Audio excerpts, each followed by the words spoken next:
बिस्मिल्लाहिर्रहमानिर्रहीम जी अस्सलाम वालेकुम। मेरा नाम डॉक्टर वहीद हसन है। आज के इस वीडियो सेशन में आपको मैंने बताना है कि मुख्तलिफ़ जो घास हैं जिनमें बरसीम लूसन शामिल है, रोड ग्रास शामिल है, नेपियर ग्रास शामिल है, जो चरी है शामिल है और मकई, इन जो 5 घास हैं इनका तकाबुली जायज़ा पेश करना है कि इनकी ग़िज़ाइयत कितनी है, इनकी सीपी वगैरह कितनी है, इनमें ड्राई मैटर कितना है, इनमें फ़ाइबर कितना है, इनमें मेटाबॉलाइजेबल एनर्जी कितनी है। तो ये सारी चीज़ें आपको बतानी है और साथ ये बताना है कि इनकी जो है इनमें से सबसे अच्छा क्या है, कौन-सा घास सबसे अच्छा है जो आपके जानवरों की दूध की पैदावार बढ़ा सकता है और आपके जानवरों की गोश्त की पैदावार बढ़ा सकता है। तो वीडियो शुरू करते हैं। सबसे पहले बात करते हैं जी ड्राई मैटर की। जो ड्राई मैटर है जब बरसीम और लूसन में देखा जाए तो जो ड्राई मैटर है वो तकरीबन 10 से 15% के दरमियान होता है। चरी की अगर बात की जाए तो तकरीबन जो है वो 15 से 20% के दरमियान कहीं वेरिएबल हो सकता है। अब ये सारी चीज़ें जो है वो वेरिएबल हैं क्यों? क्योंकि इलाके के लिहाज से कि कौन से इलाके का क्या माहौल है, क्या मतलब वहाँ का एनवायरनमेंट है, आबो-हवा कैसी है, फिर ज़मीन कैसी है, रेतली है या लोमी है, ज़रख़ेज़ है, कौन सी ज़मीन है, फिर पानी कब लगे हैं, खादें कितनी दी गई हैं, ज़मीन की तैयारी कैसे की गई थी। तो ये सारे फैक्टर्स होते हैं। तो इसलिए मैं आपको एक एवरेज मिकदार बता रहा हूँ। तो चरी की मैंने आपको बता दी। नेपियर की जो है वो तकरीबन 18% ड्राई मैटर होता है। रोड ग्रास का जो है वो तकरीबन 18 से 20% तक हो सकता है। नेक्स्ट चीज़ आती है कि इसमें आपकी जो है वो सीपी कितनी होती है मुख्तलिफ़ घासों में। तो जब बरसीम लूसरन की बात की जाए तो बरसीम और लूसन में तकरीबन जो है वो 18 से 23% के दरमियान होती है। वो डिपेंड करता है कि आप कौन सी स्टेज पे काटते हैं। तो स्टेज जो है वो इनकी जो है वो फ्रेश जब ब्लूमी होती है तो वो स्टेज बेहतर है। तो उस पे सबसे ज़्यादा सीपी होती है और सीपी ना सिर्फ सबसे ज़्यादा होती है बल्कि सीपी की जो डाइजेस्टिबिलिटी है, हाज़मियत, वो भी ज़्यादा होती है। इसी तरह फिर रोड ग्रास है, उसकी जो सीपी है वो तकरीबन 16% होती है। तकरीबन 14 से आप समझ लें कि 17% के दरमियान होती है, 17 से नीचे ही होती है। तो नेक्स्ट जो है वो नेपियर, नेपियर की जो है वो सीपी तकरीबन 6 से 15% के दरमियान वेरिएबल होती है और इसकी डाइजेस्टिबिलिटी भी वेरिएबल होती है नेपियर ग्रास की। तो इसी वजह से जो है वो कहीं किसी जगह पे जो है वो नेपियर लो परफॉर्म कर सकता है, लेकिन अगर आप इसको प्रॉपरली जो तरीके बताए गए हैं उसके ज़रिए अगर आप काश्त करें तो वो आपकी जो है वो मायूस नहीं करेगा। हम अपने जानवरों को यही नेपियर ग्रास, रोड ग्रास, ये चीज़ें खिलाते हैं, साथ चरी भी देते हैं और फिर जब बरसीम या लूसन का सीज़न आता है तो वो उस वक्त हम वो देते हैं। तो नेक्स्ट जो है वो इसमें सीपी का मैंने आपको बता दिया। नेक्स्ट है कि क्रूड फाइबर। क्रूड फाइबर जो है वो अच्छा मकई की मैं सीपी बताना भूल गया हूँ। तो मकई की जो सीपी है वो तकरीबन 12% के राउंड अबाउट होती है। 15% तक भी हो सकती है लेकिन तकरीबन एवरेज जो है वो 12% होती है, लेकिन इसकी डाइजेस्टिबिलिटी अच्छी होती है। अब नेक्स्ट बात करते हैं कि जी फ़ाइबर, क्रूड फाइबर कितना होता है। तो क्रूड फाइबर जो है वो तकरीबन 25% होता है इसमें जो है वो बरसीम लूसन में। तकरीबन जो है वो रोड ग्रास में भी 25 से 30% के दरमियान होता है और इसी तरह बाकी जो है वो मकई, इसमें तकरीबन 24 से जो है वो 29% होता है और इसी तरह जो नेपियर है इसमें तकरीबन जो है वो 32% तक होता है। 25 से 32%, 32% तक जो है वो वेरिएबल होता है।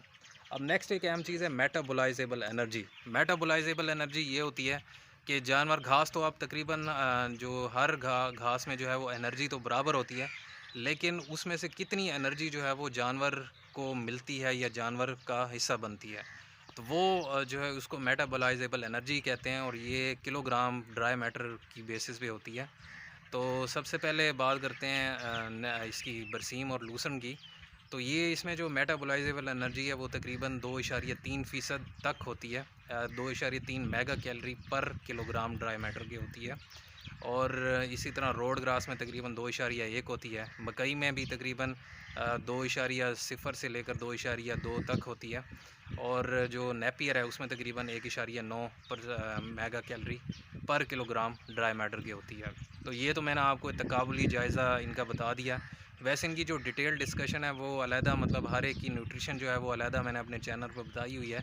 चंद एक का लिंक भी मैं डिस्क्रिप्शन में दे दूँगा, वहाँ से आप तफसील से देख सकते हैं कि बाकी चीज़ें इनमें कैल्शियम, फास्फोरस वगैरह या और चीज़ें कितनी कितनी मिकदार में होती हैं, तो वहाँ से आप देख सकते हैं। अब जब तकाबुली जायज़ा देखा जाए तो सबसे जो बेहतर घास होता है वो बरसीम या लूसन होता है और ख़ास तौर पे अगर आपको सदाबहार लूसन आप काश्त करते हैं तो वो आपको तकरीबन सारा साल जो है वो काट देगी। इसकी वजह से दूध की पैदावार भी अच्छी होती है क्योंकि इसकी डाइजेस्टिबिलिटी अच्छी है और इसमें क्रूड प्रोटीन जो है वो भी ज़्यादा होती हैं और उसकी भी डाइजेस्टिबिलिटी ज़्यादा होती है। तो पहले नंबर पे जो है वो बरसीम या लूसन आ गया।